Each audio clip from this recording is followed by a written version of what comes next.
At ito nga ang bebang nyo, mahilig talaga ako sa mga natural na ganyan, yung mga DIY. So ito is pampa-alis ng melasma at dark spot. At the same time, moisturizer.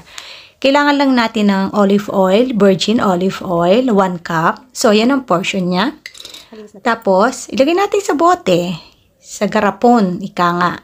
Kasi i-preserve natin siya. Kailangan natin i-preserve muna siya bago gamitin. Lagyan lang natin siya ng 1 teaspoon of black coffee. Black coffee hindi Nescafe.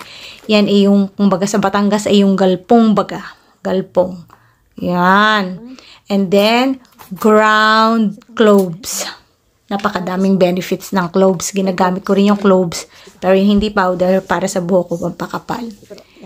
Yan. 1 teaspoon of cloves, yan, ground cloves. Mix lang natin and then i-keep lang natin for at least 3 days. O, gusto nyo, mas matagal. Ako, 3 or 3.5 days, okay na yon para masubukan natin. Maganda siya sa face, I think. Sana lang, humiyang. Pero I think hiyang siya. So, i-keep muna natin. No, after 3.5 days, ito na siya. 3 days. Yan. So, sasalain natin yan. Kailangan nating salain. So, since wala akong katsa, edi naghanap ako ng medyas kung luma. Pero labayan na. Yan.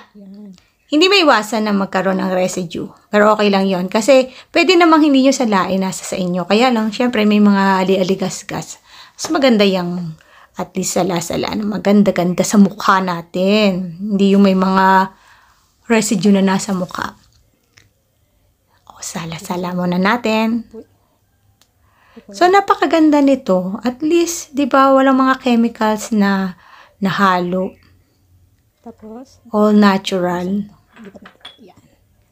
Ayan, yung isa kong nilagyan ng dati kong night cream. Hindi ko tinapon. May isa pa ako doon, di pa kasi ubos. So, magagamit ko yun next time. Yan.